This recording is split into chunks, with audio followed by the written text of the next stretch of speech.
It was second time in 3 weeks. He didn't start. What happened? It happens. What happened? I ain't gonna get into detail. Like I said, shit happens. Why? Why, Abdul? Ask me the same question I just answered. Good evening and welcome to another installment of the New York Minute Sports Show. Abdul Carter, abject failure, or just a sleepy guy? It's New York Minute Sports. It's New York sports for New York nuts. Don't forget to like. Don't forget to subscribe. It's New York Minute Sports. This guy, Abdul Carter, we have to start talking about him as a bust already.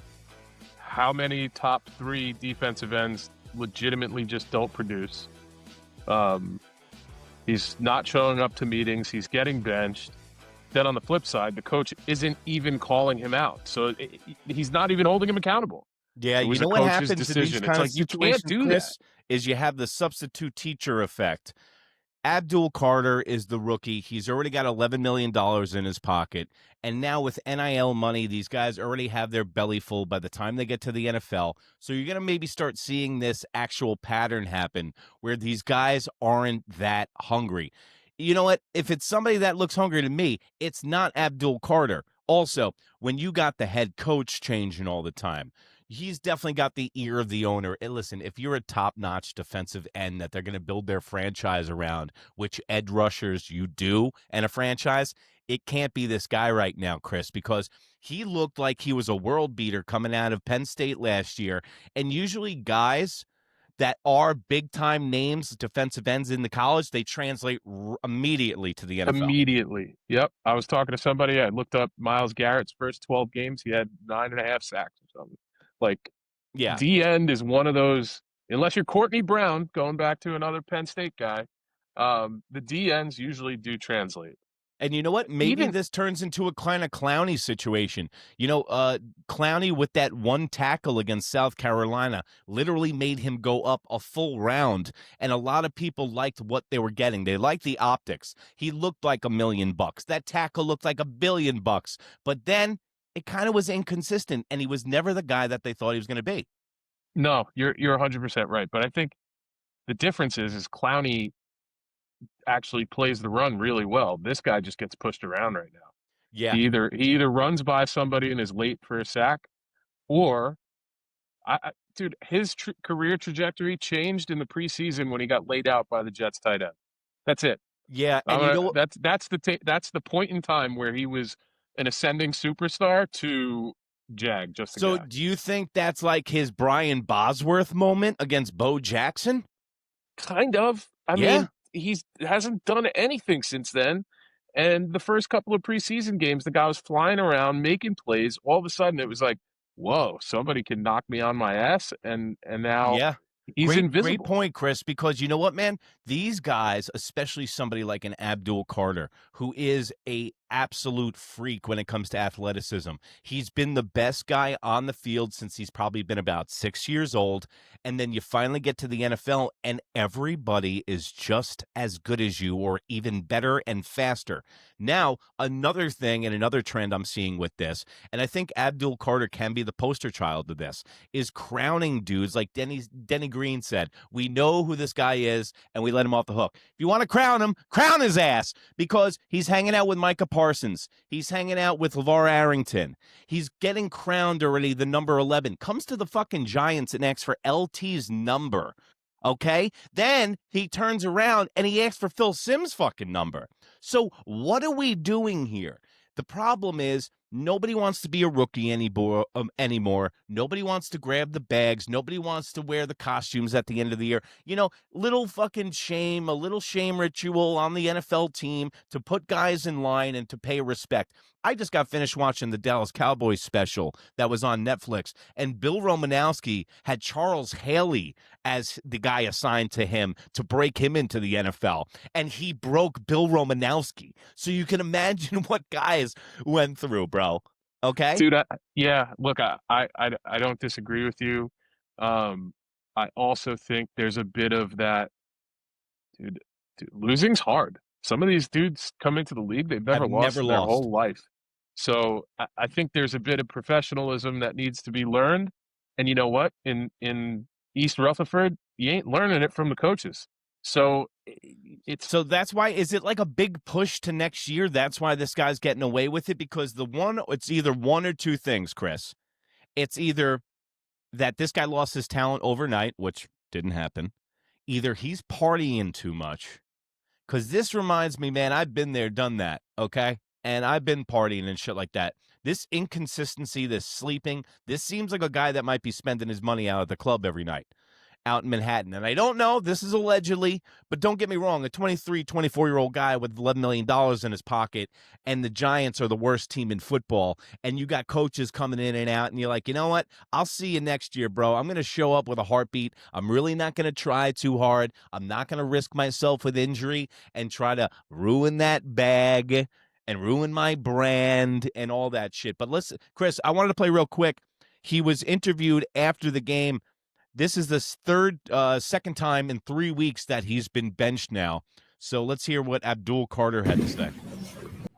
So he sounds like Forrest Gump when you're like, hey, man, you just stepped in a big pile of shit. It happens. But the bigger thing is, it doesn't happen to a guy as talented as this. So and like, also, Chris, they should be holding this schmuck Kafka accountable for not throwing him under the bus, because Kafka should have been the one that said, yep, guess what? He just didn't show up again. He ain't playing this week, period. But like, this shows really that the hard. benchings aren't getting through to him. You see the 100%, way he but just conducted himself with the press? That's Yeah, 3 times look. shit happens? That's going I to be know. your answer for being lackadaisical, lazy, and not fulfilling your $11 million duty to your contract? Shit happens? The only guy that called him out is Dexter Lawrence. Says he needs to grow up. And Yep. he's right. He needs to Well, it's fucking about grow up. time. It's And about that's the time somebody problem, in man. that All locker these room guys did. have had smoke blown up their fucking ass their whole life. Dude, I remember getting into playing lacrosse at Nassau Community College. They had a good program, but let's not say it's not the Tar Heel nation of lacrosse, okay? Their fucking head coaches were like drill sergeants. I thought I was in the military, bro. And now it's like, hey, guys, you know what? You're the greatest, and we're going to do everything that can help you succeed. And this is the kind of talent you get, Chris. This is a guy that you're building your franchise around. Yeah, but again, I think most of the players in the NFL have plenty of money, so it's not a matter of them being coddled. It's just a professionalism thing. Be an adult, like.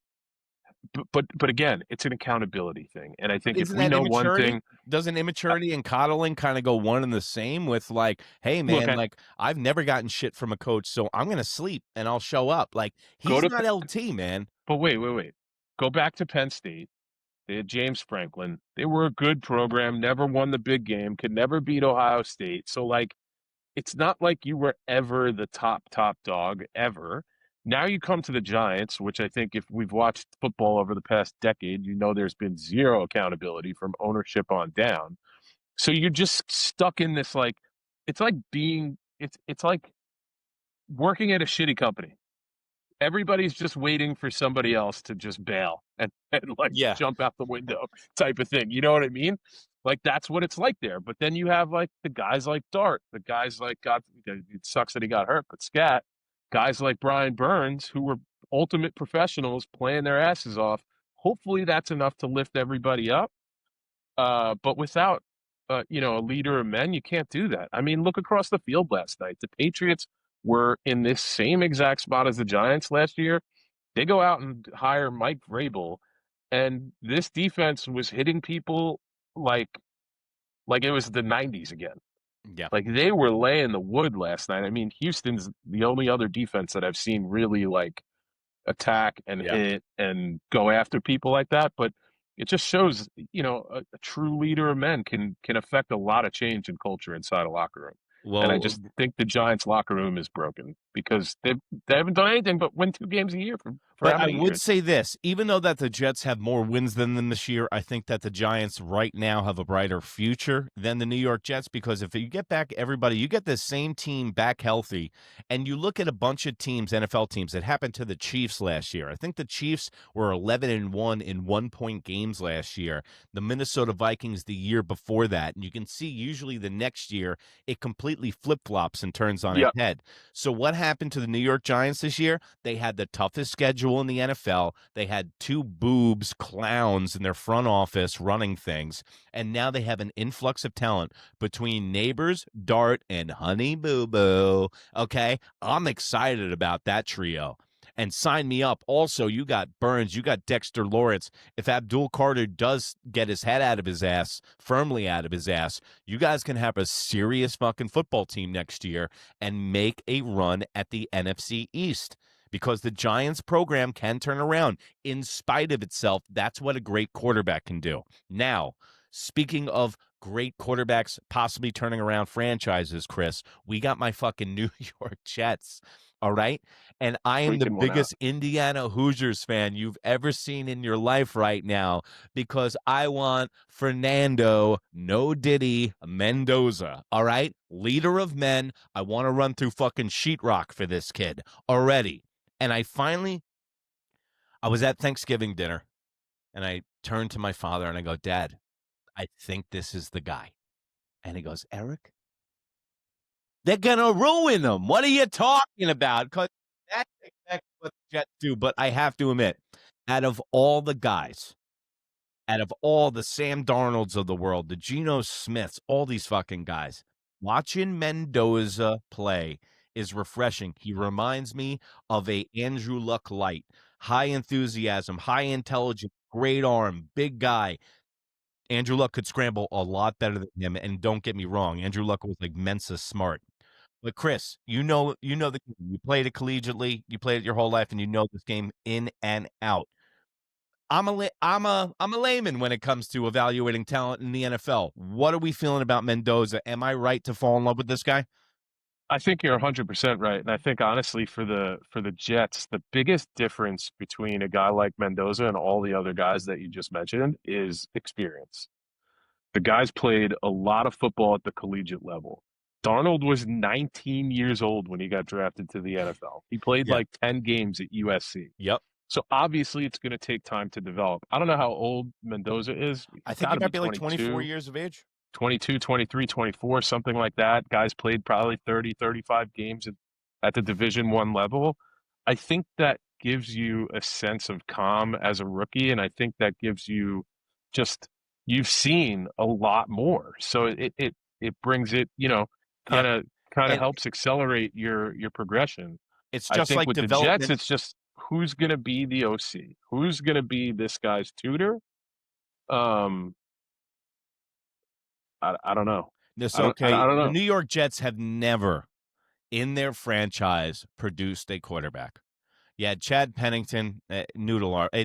I'm not going to go through it. Mendoza looks like he's got the goods, okay? Mm-hmm. And just what Chris said, you're going to need a guy to coach this dude up, and it's not Aaron Glenn. Look at exactly what they did with the quarterback position this year. Hey, listen, Justin Fields could be a lost cause. I get it. But look at the coaching up of the New York Jets on Justin Fields this year. I mean, he shouldn't even be a quarterback in the NFL. And Aaron Glenn and Muji went out and gave that guy $30 million guaranteed. Also, now these New York Jets are playing themselves out of a draft pick. Also, I'm very torn in between, hey, let's tank for this guy, let's tank for that guy, because we've seen how it works out. I do like the effort the New York Jets are showing. Ever since they got rid of Quinnen? Sauce, this team Oh, seems Sauce. like they got out, because I think Sauce might have been the fucking problem in the locker room. I think he might have been a little bit of a diva and an attitude problem in the locker room, because you see those guys, they turned around, their whole mentality turned around. But the Jets are 2 years out from doing anything. So my question to you is, they have a lot of draft capital. They went out and did a good job by getting that. They got first-round picks all over the place.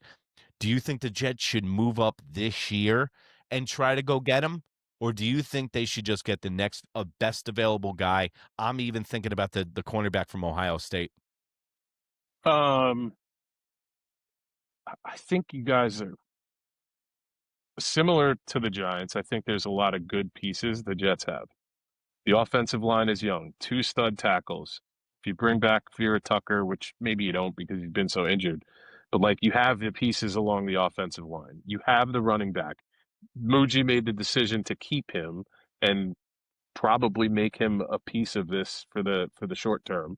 So I feel like, dude, you're a competent quarterback away from being competitive. I agree. So, And you know what? Muji did a bunch of in-season moves that a lot of people aren't talking about, like Mitchell that he got, yeah, and the guy Menchie that he got from the Eagles, yeah, who was the stud wideout from Alabama. Bama. Like the talent that he's getting for the chips that he's giving out, he's getting quality people back in these moves, and he's done all these silent moves like the defensive tackle Hawaiian guy that he's gotten. Like, he's got these little guys, diamonds in the rough, and they're doing a lot with a little. Also, next year, the New York Jets have $110 million in cap space. Okay? So, with the offensive line that they had, and I completely agree with you, bro, offensive line is shored up, all right? They can even go, there's some free agent. Actually, they're looking at the free agent Ravens center that's going to become available. Yeah. He's probably one of the best centers.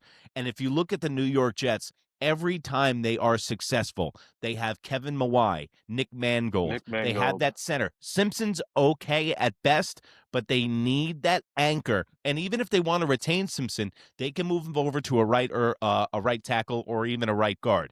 Now, I like the 2 defensive ends that we have. We got McDonald and we got Johnson, right? So you had that locked up. So that's what you're good at. Offensive line and the defensive line is pretty good right now. So now you have to build out that $110 million. Go get a wideout. You re-signing Breece Hall? Yes. I think so. When you have that much cap space and the cap's always going up, like, I don't know. All the hype this year was that the other guy was going to take over. What, Braylon? Yeah. What the hell's his name? Who Aaron Glenn put returning kicks and he tore his ACL. Like, what are we doing? Right. But everybody I feel like a lot of Jets fans thought Braylon Allen was going to become this like Derrick Henry 2.0. I don't know. Well, yeah, we did. Again, he tore his ACL, but there was a like Breece Hall is a real do-it-all type of back that if the team was better around him, not even team, if there was a quarterback that could throw the ball down the field, he would look a lot better. Yeah, if they could establish a pass game. That would be fantastic. You had Justin Fields throwing for 62 yards a game for fucking 10 games. Like, but my question to you, though, why would you be so low on a guy like Allen and be so high on a guy like Honey Boo Boo? What do you mean? What I'm saying is both of them are hurt. It seems like Allen is more gifted, more talented, faster, bigger, stronger than Honey Boo Boo. Honey Boo Boo goes out, gets hurt. He's got that dog in him. I'm sorry? He's got that dog in him. Listen, okay, yeah, that's another thing. We love falling in love with mid guys in New York, okay? Honey Boo Boo, all right? I think he does a lot more with grit and effort than he does with natural talent. 100%. And I think that in the NFL, it translates. How many 7th-round picks become all-stars? You know what I mean? He fractures his ankle, and now I don't know how his recovery is going to be. Bro. No, I don't know either. Look, we're crowning this guy. This is another thing I'm talking about. Kind of like the Abdul Carter shit, bro. We crown these guys. We fall in love with them after 3 fucking games. The guys rushed for 275 yards in the NFL. Look, I am in agreement with you on the injury, the recovery, all that stuff. Like, Scatterboo could become the Linsanity of the Giants. Like, I think he did already. It was fun while it lasted. Yeah. I don't know, man. I watched him in college. I watched him single-handedly. I love him. I'm not hating on him. So, like, I wouldn't discount it. I didn't think Braylon Allen was as talented as people said. Yes, big, strong, fast. 22, another young guy, another real young guy. Yeah. You know? I don't know. He's got all the looks, and he's a good change of pace back, but Aaron Glenn's an asshole for making him return kicks.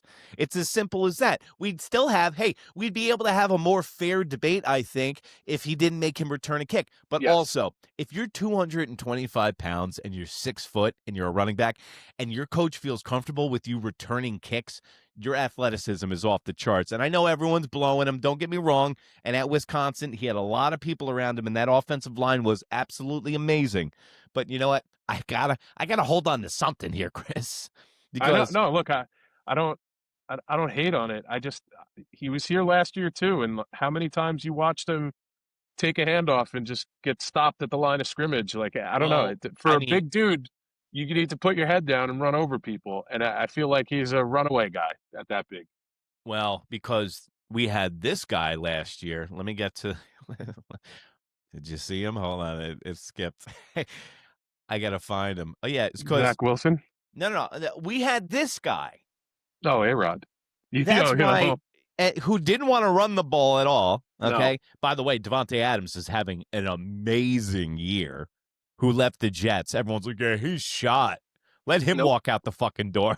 Guy's got 12 touchdowns in 12 games. It's like Aaron Rodgers' nose looks like my FanDuel account after Sunday.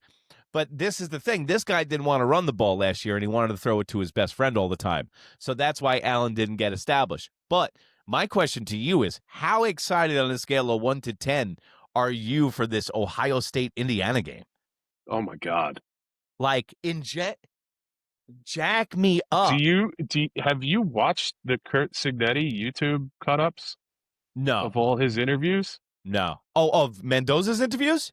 No, the Indiana coach. Oh, no. I got to check that out. Dude, you got to check it out. It's like over the past couple of years, he's had this. He's having a generational run with Indiana. And for the people that don't know and maybe don't pay attention to college football, is that Indiana's a basketball school, bro. I mean, this is Bobby Knight Hoosier land. This is basketball. Last year was their best year in their history. Yeah, and they went to the FBS, and now they're back with it this year. And that's what makes me only scared about Mendoza, is that he might be a product of the system, that they are the best team. Indiana is an elite team, and they have great guys all over the place. But if you haven't been watching college football this year, the shit that Ohio State is doing on the defensive side of the ball is unbelievable. Do you see the points against that they have this year, Chris? Dude, they can beat you any way they want. See, now I want to break that down. I keep hearing that. I don't believe that on the offensive side of the ball. On the defensive side of the ball, absolutely. I will agree with you 100 times. Dude, just last week, I think there was a ton of people saying they can't run the ball. They went out there in the fucking snow, and I think it was 14 of 16 plays on an 8-minute drive down Michigan's throat running the ball. Like, they are that good. They can run the ball. They can pass the ball. Look, I'm so excited for this game because I hope Indiana's up for it. I think their win in Oregon is probably the most impressive win of the season right now. Like, they went out to freaking Eugene, Oregon and won and knocked off the number 3 seed. Yeah. But for those of you guys who don't know, the Indiana coach has won championships at every single stop he's been at. Like, he was at JMU for 4 years. And like when you Google it, you're going to text me and just be like, this guy is amazing. Because he is so cocky and he is so good. And he's from the Saban family. He coached under Saban back in the day. So and I don't know. I'm excited. They have more talent, more NFL talent than any team in the country. Yeah, it's kind of crazy. I'm trying to find, while you're saying this, I'm trying to find their points against. Oh yeah, here it is. Okay, cool. Let's see the defense though, because it's unbelievable. I couldn't believe my fucking eyes when I saw it. They have under 100 points against this year on their defense, bro. From the whole year. I got to find the exact number. I don't know where it is. Well, dude, not for nothing. They've played a real cupcake schedule this year. I know, but like still, yeah, they Trust me. have. You're right. Texas and Michigan is the most overrated fucking team in the world. Next to Notre Dame. I feel like they've actually been getting better as the season's gone on. Well, Archie Manning's been getting better. He actually act like he doesn't have his head up his ass. Notre Dame got off to a slow start out of the blocks, my team, and now Smart looks like he's going to be Love is going to be the Heisman Trophy winner of the year because that guy is just doing some unbelievable shit at the running back position. But the reason that we all started this episode today was Chris texted me this morning, was like, hey, how's your boy Pete Carroll working out? And first of all, I just want to defend Pete Carroll to the mat. Us short kings, by the way, us 5'7" kings from Long Island, I got your back all the time, Pete Carroll. And when I said to Chris in a quick succession of thoughts was, maybe if Chip Kelly finished his playbook for Pete Carroll, he could actually get something accomplished. But I don't think, dude, you want to talk about two doomed franchises, the Oakland Raiders and the New York Jets. It doesn't matter what you do in those organizations, and it just shows that it's the owner in both organizations. 100%. I mean, the Raiders. Is Chip Kelly the Sam Bradford of offensive coordinators, by the way? Well, guess what? Chew on that for next time, folks, and let me know in the comments below. Guys, check out the Indiana-Ohio State game this weekend. You will not be disappointed, and we're going to have Chris back leading towards the playoffs. We're going to be talking NFL, and we're going to be breaking down these matchups because guess what? The parity in the NFL is insane this year. You don't know who's going to make the Super Bowl, but we're going to be breaking it down. New York Minute Sports. It's New York Sports for New York Nuts. Don't forget to like, don't forget to subscribe, and remember, if you can be good, be bad, baby. Good night, Canada. Bye. Stop that.